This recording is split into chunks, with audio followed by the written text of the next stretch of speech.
Welcome once again to the official Colorado Sports Hall of Fame podcast. I'm Dave Plati. And I'm Jim Conrad, sitting in for the vacationing Jim Sacamano. We are your co-hosts with 90 years of experience working in Colorado sports.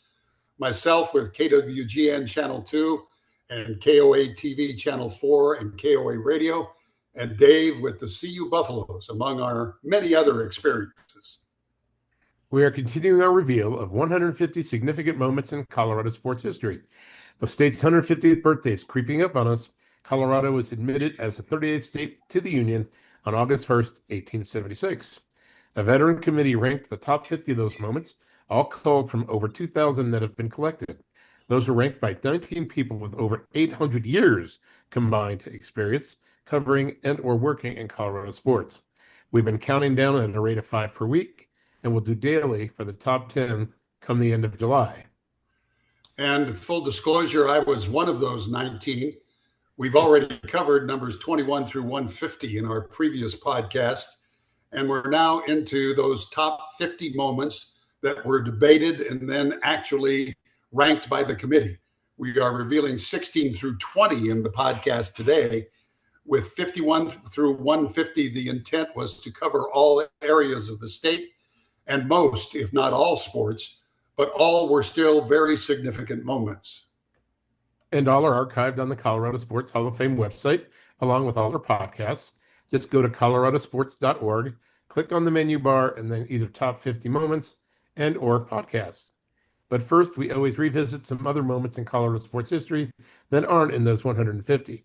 These moments were identified chronologically, signifying their importance at the time, and that had a significant impact on the state sports scene.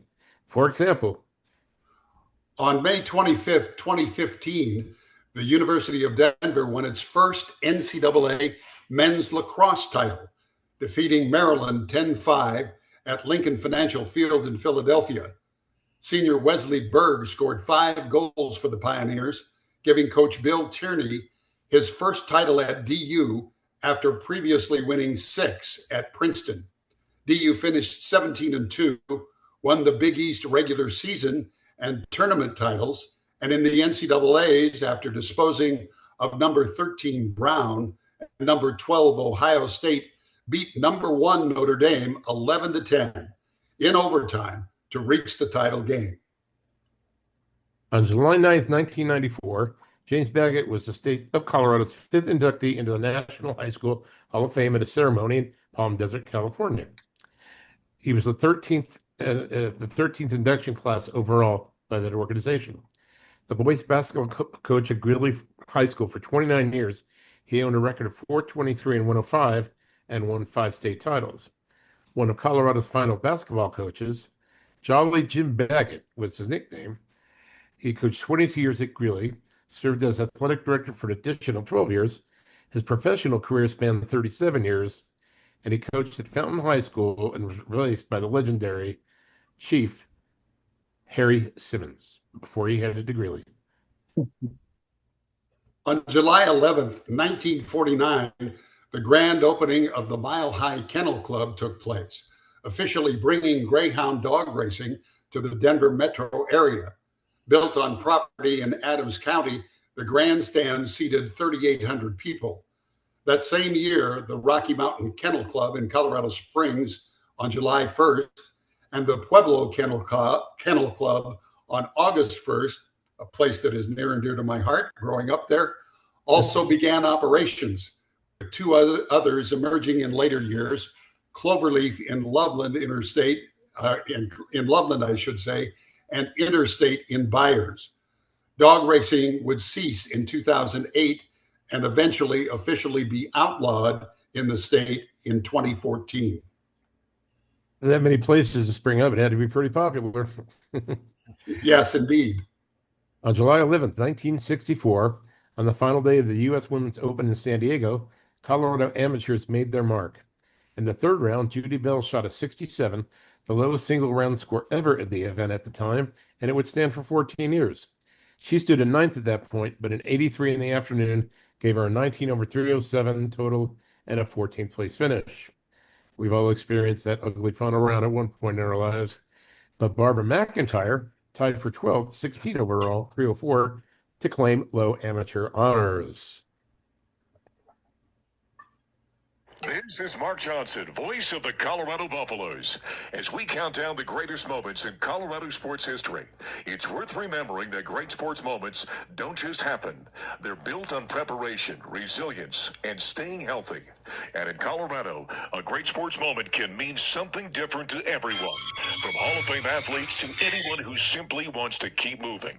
Whether you're chasing championships, personal bests, or just a pain-free morning run, the team at CU Sports Medicine and Performance Center delivers exceptional sports medicine care, from prevention and recovery to performance. Founded right here in Boulder, the CU Sports Medicine and Performance Center brings together CU medicine providers and Boulder community health clinicians to provide comprehensive care that's close to home and rooted in the community they serve. Learn more at cusportsmedicincenter.com. And now, on with the countdown. The greatest moments in state of Colorado sports history. Number 20. On November 23rd, 2001, number 3 Nebraska rolled into 14th ranked Colorado's Folsom Field, ranked first in the BCS standings as well, and as a 9.5-point favorite. But the Buffaloes had different ideas. CU put on a clinic in building a 35-3 lead early in the second quarter en route to a 62-36 win. Overall, CU ran roughshod through the Nebraska defense, rushing for 380 yards and 8 touchdowns. Chris Brown ran for 198 yards and scored 6 touchdowns, with Bobby Purify adding 154 and a TD to lead an unstoppable Buff offense that averaged almost 9 yards per play. Colorado stole the Big 12 North Division title away from the Huskers, who were ranked number 1 in the BCS standings, as we pointed out earlier. That's actually the only win CU's had in its history over a number 1 ranked team in a legitimate poll. And then a week later, a win over Texas in hostile environment in Irving, Texas, in the Big 12 championship game, gave the Buffs the CU title. The greatest moments in state of Colorado sports history. Number 19. On June 16th, 1975, the Denver Nuggets, with the first pick in the ABA draft, selected the human eraser Marvin Webster of Morgan State, passing on North Carolina State's David Thompson, who was selected next by the Virginia Squires. Both were selected by the Atlanta Hawks in the NBA draft. Webster signed with Denver on June 18th, and then on July 14th, what a bonanza. Virginia traded the rights to Denver to sign Thompson for Mac Calvin, Mike Green, and Jan Van Bredikov. What a steal. Thompson then signed a 6-year contract for $3 million, which made him the highest paid rookie in all of sports at the time. He was inducted into the Colorado Sports Hall of Fame in 1996.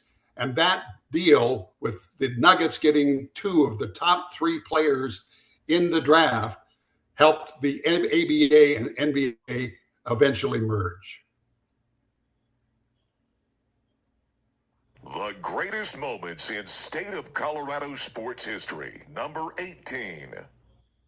On February 7th, 2016, the Denver Broncos won their 3rd Super Bowl, this time winning the 50th version of the event, 24-10 over the Carolina Panthers at Levi's Stadium in Santa Clara. Linebacker Von Miller was the game's MVP, as his two strip sacks of Panther quarterback Cam Newton led to touchdowns.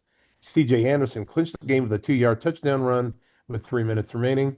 As the game was a battle of defenses, only 509 combined yards on offense and just 194 by the Broncos in Peyton Manning's final game of his NFL career. Manning was inducted into the Colorado Sports Hall of Fame in 2018, with another member of that team, the late Demaryius Thomas, in the Hall's 2023 class. The greatest moments in state of Colorado sports history. Number 17. July 4th, 1919, Jack Dempsey, born in Manassas, Colorado, and known as the Manassas Mauler, knocked out Jess Willard in the 3rd round in Toledo to win the heavyweight title. Dempsey, 6'1" and 187 pounds, knocked the much larger Willard, who was 6'6.5" and 245, to the canvas 7 times in the first round alone. Soon after his win, legendary sports writer Damon Runyon gave him his famous nickname.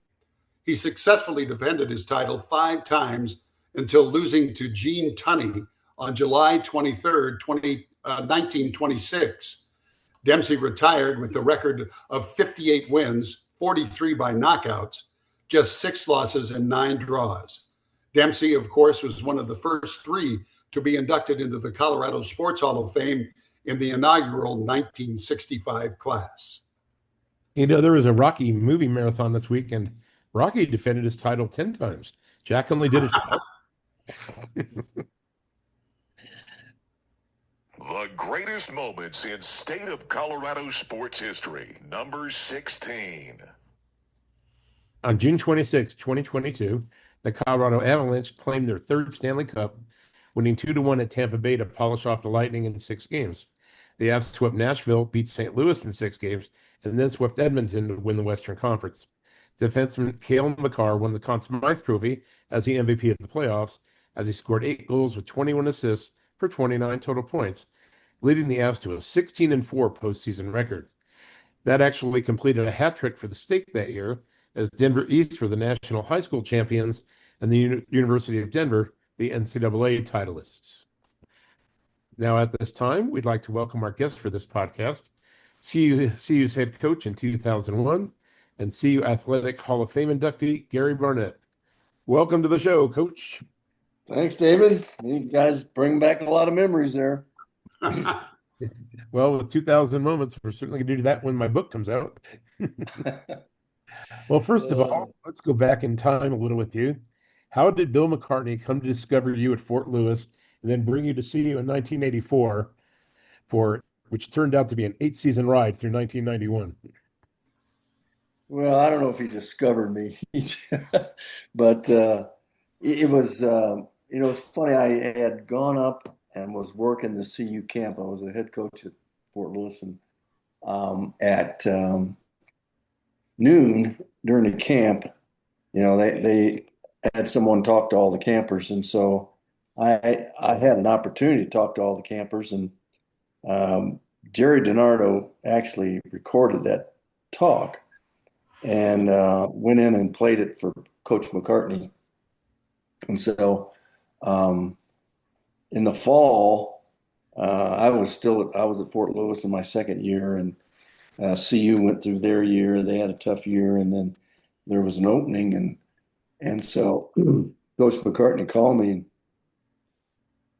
said that he wanted to offer me the job as a running back coach. And he said, how much are you making?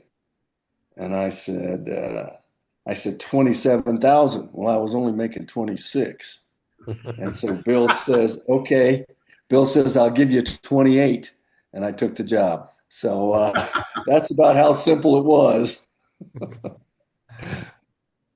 I later apologized and told him I confessed that I got an extra 1,000 out of him. I bet you that pleased him. Gary, you were a great recruiter. Did you enjoy it? Jim, I loved recruiting. I loved it.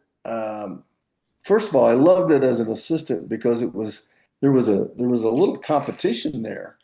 You wanted to pull your part. You divide a recruiting class, 25 guys, 23 guys up by 9 coaches. That means you need to get 2.5 guys yourself just to contribute. So there was a little competition in there. But then when I was a head coach, I always looked at it as if I was picking my team. And so I love doing it. I love picking my team. I like finding everything out I could. I like going to the school to see how he interacted with teachers, coaches. I love being in their home to see how they interacted with their parents. So it was, for me, it was an essential part of the job that I really did enjoy. And you landed some pretty big names, Gary. Can you tell us about some of them? Oh, Jim, really, you feel like every kid you land is a big name. I mean, you've selected from a group of guys, and understand, you go recruiting, I probably visited 90 kids a year, and Yeah. that was to sign 20 or 22. And so if they're high enough on your list for the head coach to go visit, then they're all big. And Yeah. that's the way I sort of looked at it. I never saw one as being bigger than another. They were all just going to be part of this team that we're coming and that we're putting together. And we had some guys, that were drafted pretty highly, but Daniel Graham, for example, wasn't one of my recruits. He was one of Rick Neuheisel's recruits. Um, so, as was a couple other guys. So I inherited a team that Rick had done a nice job of recruiting. Well, you recruited two big names to follow you from Northwestern, and Wayne Lucier and Chris Brown. They certainly played significant roles. Yeah, they did. And Chris's brother played for me at Northwestern, and so we recruited him, and we weren't sure where he was going to play because he was a 6'3" kid, and I think after I left, Randy Walker tried to move him to tight end, and that's when he said no, he was going to come to Colorado and follow us. And Lucier was a guy that we'd recruited, and he was just a great athlete and great football player, and he just had an offensive line mentality that was a great deal of just glue in that offensive line that we had, which was pretty good if you remember. And he's a parrot head. He You had some, might be. as am I.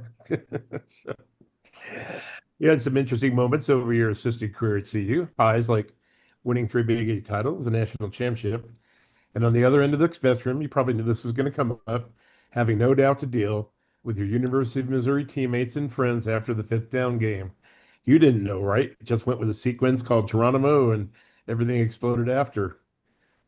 Recall that? Dave, there's so much written about that, and people have said, "Oh, they knew it." Nobody knew. I mean, I'll tell Lewinberg to this day. He says he knew. I don't think Lewinberg knew, but we didn't know. I mean, first of all, we were in a really frustrating game because we should have scored 3 or 4 touchdowns in that game, but because of the footing, we weren't able to play the game the way we could have played it. And so we're getting down now. We had to go almost 85 yards in a little less than 2 minutes, or just over 2 minutes with Charles Johnson. So you're in a heat of battle, and you're not necessarily thinking about all that. But there was a misunderstanding by the officials, and I distinctly remember being informed that after our first spiking of the ball, there was a timeout called because Missouri was trying to get their goal line defense in. And so, it didn't, in our minds, then that down didn't count. And when Bill McCartney asked the official, and I was right there with him, and he said, "We have 3 downs left." And the official said, "Yes, you do." And then Bill told him specifically what we were going to do, and that's just what we did. And so, yeah, every time I go back to Missouri, I have to listen to all that stuff. And they actually took my mom's car, and they were rocking the car trying to turn it over because she had a Colorado light. She had a Colorado sticker on the back of the car. So, yeah, to this day, though, I love getting in those guys' mustache about that game. Well, Gary, I guarantee you nobody knew because the referees didn't know. So No, and nobody knew. I listened to the TV broadcast, and I listened to your broadcast, and nobody knew. I Nobody. knew. Well, The only reason I knew, initially thinking, was I keep a running play by play, keeping stats for Larry. And I wrote, first and goal at the 3, which Bowman, of course, would have walked in the end zone before that without slipping. I wrote Speedy, which was our code for a spike ball. First Right. you spike the ball. And then EB +2 to get to the one. And when you look at that replay, he didn't get to the one, he got to the half-yard line. So on third down, he probably scores if they spotted the ball right. That's another point of contention. So the third down, he goes for 0. Fourth down spike. Before I wrote Speedy, I yelled the F-bomb. Larry gives me a death glare, points at the scoreboard, and it still said third. So I go, where did I screw up? And then, so everything happens with Jerry Nenaro. Coach's booth is next to us. He comes in the booth. Dave, how many plays did we run there? And I go, I think we ran 5. He just turns and leaves. So, but Well, you're right. Nobody that was important knew. And from that point on, I always told my students assistants, if this ever happens at CU, the two of you on the field, you're going to be instructed to run out on the field to delay the game. well, I can remember looking across the field and looking at the Missouri coaches putting their hands up in the big T trying to get a timeout. And because we were on the 3-yard line when Bowman caught that ball and went down, and they didn't have the right defense in. So I don't know. And then, we went in after winning the game and had to come back out because they had just passed the rule that you had to at least line up for the extra point. So we had to come back out. And when we came back out, well, once we got inside, somebody said, everybody's saying that's 5 downs. I said, no. I went back and replayed it with them about how it wasn't and I inserted in my explanation the timeout that was called that was, and we were told, I heard that the timeout was called before we snapped the ball for the Speedy. And that's why, in my mind, I only registered 4 downs. So, but then we went back out. And all of a sudden now there was a big hum and buzz in the crowd. And, everybody was questioning what's going on. Of course, we didn't take the snap. I mean, we just took the snap and fell to the ground. We weren't going to kick an extra point. And I remember going off the field, Hagan gave me his flak jacket so I could put it over my head because we were going underneath the stands and there were bottles and cans and things being thrown at us. And I'm going, why are these people so mad? And so anyway, and then Mac asked me when we got inside. And so I explained it to Mac, what I interpreted that happened. And so then Mac went on TV and said what he said. So, yeah, infamy. It's amazing we're still talking about it today. It is. Coach, after the 91 season, then you took the head coaching job at Northwestern. And in your 4th year there, 1995, the Wildcats returned to the national rankings, won the Big Ten title, played in their first bowl game in 46 years. Did you take anything that you learned from Mac with you when you went to Northwestern? Of course you do. You take a lot, but it was a completely different situation, Jim. I think one of the pieces of advice I always gave young coaches when they got their first head job is don't think the answers to your problems at one school are going to be the answers to your problems in the next school. Take your time, find out what your problems are. I went in and immediately did the things that we did at Colorado, and some of them were met with some looks I can't even describe, but we had to build it from ground up, and we really did. And it took 3 recruiting classes for us to get where we needed to be, and I learned a lot in the process. When I went in there the first 2 years, we were throwing the ball all over the place, and we beat a couple guys that we shouldn't have beaten, and tied Stanford, Bill Walsh, and we did some of that. But then Ron Vanderlinden, who you guys all remember, came to me and says, Coach, we're never going to win this conference if we don't learn to play defense. And we can't play defense playing against your offense every day. we just can't get ready for this conference. And so I took that to heart and researched all the teams in the Big Ten and looked at what they were doing and which team I might want to emulate. And it was Wisconsin. And so we chose to go along the lines that Wisconsin had gone. And so we rushed the ball. We did great play action passes. We played great defense, and we didn't turn the ball over. And that's really what got us to where we got to there at Northwestern. Excuse me. Let's now turn to our number 20 moment, Colorado 62, Nebraska 36, which shocked the nation. The Buffs had lost the opener, won 5 straight, lost to Texas, and then won 3 more to get to 8-2 on the season. I referred to the previous 5 games with the Huskers as the frustrating 5 losses by a combined 15 points. They had CU's number. What was the mindset heading into that game? Well, David, we had, if you remember correctly, we'd come off a really good performance at Iowa State. And we had 10 days to get ready for Nebraska.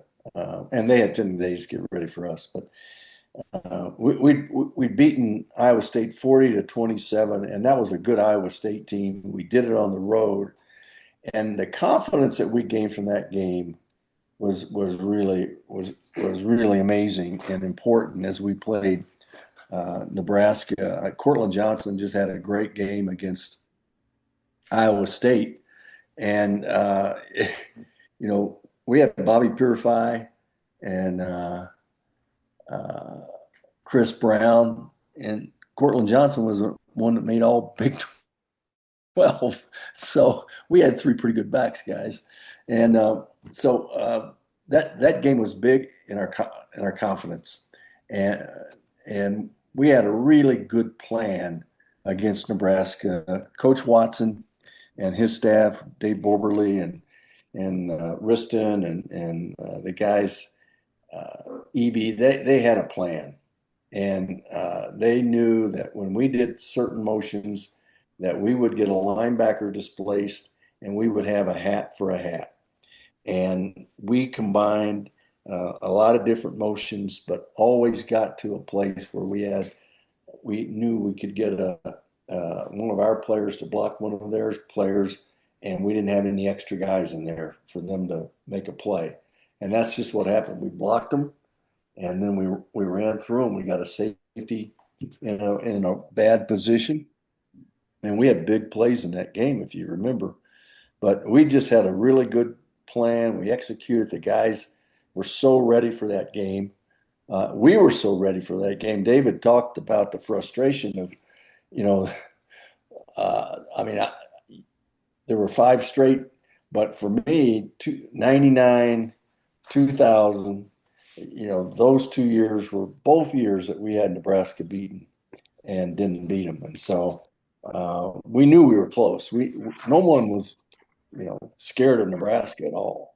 We knew we could play with them at any time. So, You mentioned Cortland Johnson. He, to this day, he has the program's only 100-100 game, 172 yards rushing, 105 yards receiving. Yeah. Well, you rushed for 400 yards in that game, Gary. I mean, you just described what you guys saw. So you knew you guys obviously had to be really confident about what you were doing. Well, we knew that unless they changed schemes, that we had a plan to where we could at least account for every defender. Now, you can't always block them. Guys miss blocks, whatever. They play through blocks. Those are going to happen. But the best thing you could ever come up with in football is to either have an advantage of more players than they do, or at least one player for every player they have at that particular position in that hole. And so we blocked them. I mean, that front and tight ends blocked really well. And then we ran, and we had them out of position. But, Jimmy, I don't know about you. I never felt like that game was over until it was over. I'm telling you. I mean, just think about it. We were up 42-23. We were up 35-3, as Dave said. But all of a sudden now, it's 42-23, and we don't score in the third quarter. So I remember a scramble that Bobby Pesavento had in the third quarter. And I said to myself, if we don't get a first down here, this game's going to go the wrong way. And Bobby scrambled for the first down, and we were able to keep it alive and maintain the ball and punt the ball across down the field. But we didn't score in the third quarter. So that game was, I'm telling you, I didn't take a deep breath till we took a knee. We had a little something special on our side that day that Nebraska could match. With 15 or so New York firefighters that experienced 9/11 on hand, they had to provide some kind of inspiration to the team. Well, of course it did, and there's no way of ever measuring that because you know we'd gone through that whole 2001 thing. The whole, if you remember, the Washington State game being canceled, and um, our next game we had to get on a plane, and a lot of guys were worried about getting on a plane and going to Kansas State, which we played one heck of a game at Kansas State, if you remember that game, David. I Mhm. mean, that was one of the most physical games that I've been a part of.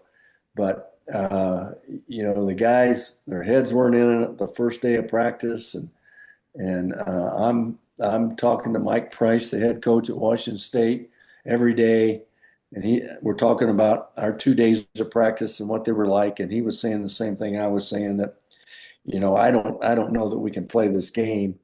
The kids just weren't in it, and then of course they canceled the game, and that was just part of that season.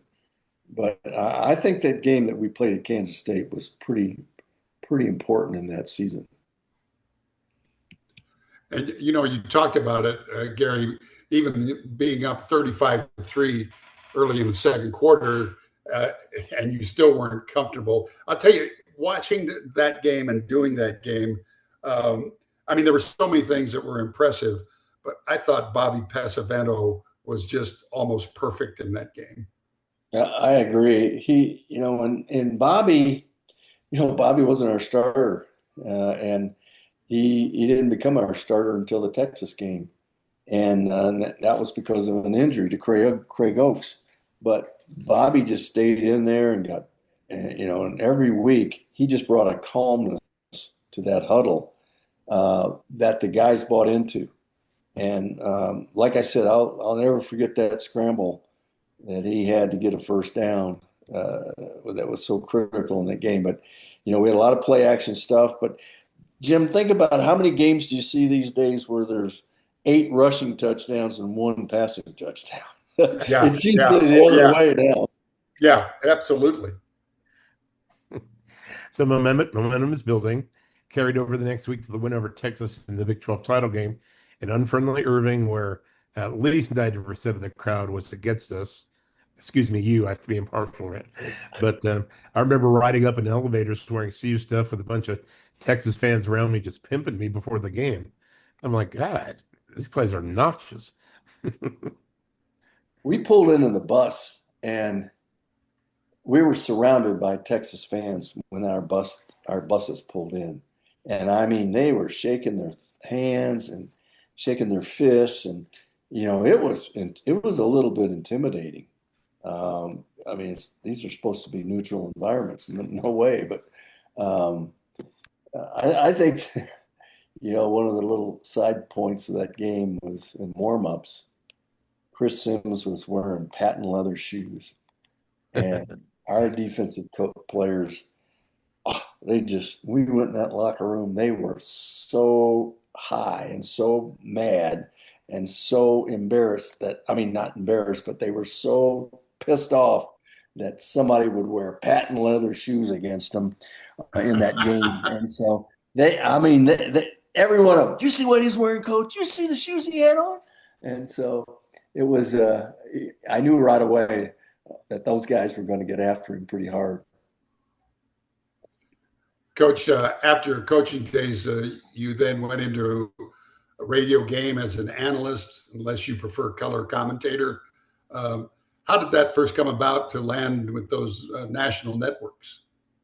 Well, I think really Dave Plati was critical in that. I had I was with Fox. I did a studio show with the BCS, and I think Dave probably was they somebody had asked him about that, and Dave had dropped my name, and then I think Larry Kahn, who was with Sports USA, had called Dave, and I don't know whether he asked about me or whether Dave just threw his name out. We'll have to ask Dave, threw my name out. We'll have to ask Dave, but you know what, Jim? It saved me. It was the most fun. I stayed in the game. I got to decide which games we did on the radio. I loved doing it. I got to stay around my buddies that were coaching. I got to go to the best places, see the best games, and stay in the game. And I'm still doing it. It was so much fun.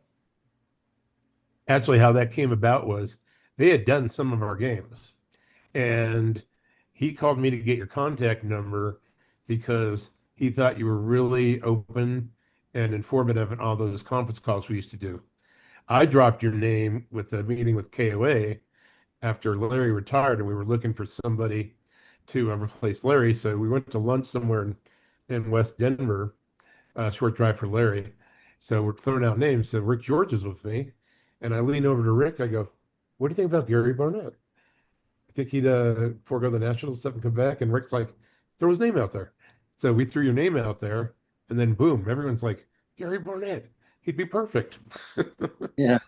Well, it's a great match. It was a good match, great match. Appreciate it, and it was perfect for me because I had a grandson that was just starting to play tackle football, and so instead of being gone every weekend, now I was only gone half of those weekends, so I could stay and see him play and not travel quite so much. And so, yeah, and then working with Mark Johnson is just, what a treat that is.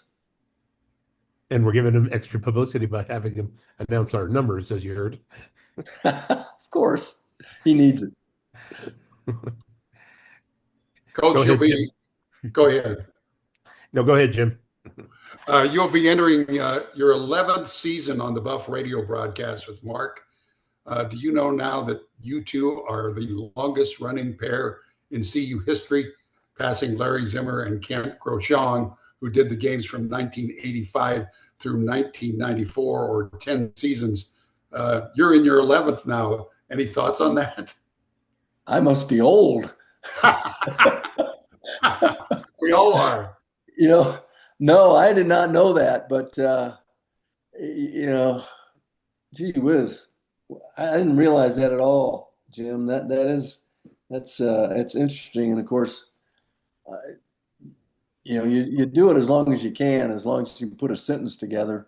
Especially if I can sit in that booth with Mark and listen to his voice, and I got to calm him down. He gets pretty crazy in there, but that the whole group is so much fun to work with. Mark is one of those radio guys that he talks that way normally. I know. I remember when I was with the Denver Bears back in 1982, a couple of the radio stations would come in and have you, do an inning with them. So I was in, the guy's name was Steve Carroll. "Hey, Dave, would you come down and do the fifth inning with me?" So we go down there, we're talking normally. And then boom, he comes back in there. "Now we're back with Dave Plati." So I started, "Thanks for having me, Steve." He's like, "Get out of here." But Mark talks like that probably when he's ordering a burger at a drive-thru. I bet you're right. So what did it mean to you when you were inducted into the CU Athletic Hall of Fame? uh, Dave, the way things occurred uh, in my tenure there, I didn't see that coming, and so I really was surprised. I mean, I think that that I was taken back, and it really did catch me off guard, and so it was something that I don't even know if I can describe how meaningful it was to me because it was so surprising. But to be there and see many of my former players and coaches and people I worked with, like yourselves and Jim and everybody else. Um, it's just one of those things in life that you cherish. You don't see it coming, and it's so meaningful, it's hard to describe. I Gary, believe Bobby go ahead. Pesavento had said, "You think Gary would be well received in our Hall of Fame?" And I'm like going, "All right, I'm pretty sure this is how it happened." I go, "So are you officially nominating him?" And he's like, "Yeah, consider him nominated." Paraphrasing because this happened 10 years ago now or 8 years ago. So, but I'm pretty sure that's how the brief conversation when I saw Bobby somewhere. Well, it's fun to work with Bobby on the radio now too, because he does our away games, and so we live through a lot of old stories together. I don't know if you're like me, Gary, but I'm sure you probably are. When you look back at your career, you just kind of have to pinch yourself to realize all the great things you got to do. Oh, Jimmy, I never worked a day in my life. I swear to God, I'm the luckiest man, and it's a little bit of a curse to my kids because my son's trying to find a job that he likes and that fits him, but I found that job, and even though I loved high school, when I got to Fort Lewis and that age youngster it was just, it was just magic, and like I said, I never worked a day in my life, and then to be able to stay involved in the game that I love so much, uh, and do it on the radio, and to be able to go to the quality of places I've been able to go. It's just, boy, pinching yourself isn't enough. It wouldn't wake me up. I think it's been so good, so great. I think I think we did this 3 times, and it's probably the funniest time I ever had doing this. But starting with McCartney through Mike McIntyre, I was the liaison calling in the coaches poll, and I believe on 3 occasions when we did that, you had your Missouri buddies at your house after a game, and there were like 8 of you shouting in the background how to rank the top 25. Well, if you remember the toughest one, Dave, I mean, I'm trying to think which game it was, whether it was after Texas or that was tough to do anything. But we had a couple really tough rankings that we had to make, and because there was some things going on, if I remember correctly. I can't remember exactly what it was, but we had some serious discussions about what the right thing to do when that stuff was. Sure. And it was kind of hard. I remember sometimes they would throw the poll out if they didn't like something you did. Very rarely, but that would happen. But we think back to Tom Osborne always gets blamed for not picking us number one, which he finally admitted he didn't do. But you kind of wonder, where did Missouri coach Bob Stoll rank us in 1990? Because he was a voter too. I can't imagine he had us at number one. No, no, I doubt if he did. But it's the game's evolved, and if we'd had the playoff game, if we'd had a in 2001, if we don't lose that opening game, we're right there. We're playing in that game, and so in 1990, because there wasn't a playoff game, there wasn't a championship game. It was all came down to speculation by every coach. We were the BCS final standings. We were .05 out of second place. Yeah, I remember that phone call. You pulled me out of The what you banquet. had to do, but we were in our ceremony there, and I had to go in and take a phone call and then come back and announce to the team what had happened. So that was a tough one. Kind of like in 1990, January 2nd, where we landed Denver and we were getting our baggage claim. And I call UPI, no internet back then, no cell phone or texting. And I called Jeff Shane at UPI. Where do we finish? Tells me 1 point, number two. I go and tell Mac, and Mac's response, "That's not right. That's not right. You called back and tell them to revote. Back, that ain't gonna happen. Well, we certainly had some fun and some excitement reminiscing with it, Gary. I'm sure Jim feels the same way. Absolutely. So, Well, great being with you guys, and appreciate all you do. And I hope fans can get a chance to listen to all this because you guys put a lot of work into it. Platty's put his life into it, Jim. And Oh, I know. yeah. So anyway, but like I said, I've never worked a day in my life, and part of that is because of you two guys. So appreciate it. Appreciate you having me on. great. Well, thanks again for Thanks, joining us Gary. today. Well, we hope you are Absolutely. excuse me. We hope you all are continuing to enjoy them, our podcast, and reminiscing down our trips with memory lane and Colorado sports history. Got a little tongue-tied there. But let's thank our sponsors, Pasta J's at 10th and Pearl in Boulder. That's no surprise to Gary, I'm sure. CU Sports Medicine, occasional co-host and executive producer Tim Simmons, Colorado Collegiate Chronicle, and Mark M.J. Johnson for introducing each moment's number. Tune in next week for the next reveal of the state's top 150 moments. That's numbers 11 through 15. And that's a wrap on our 36th podcast.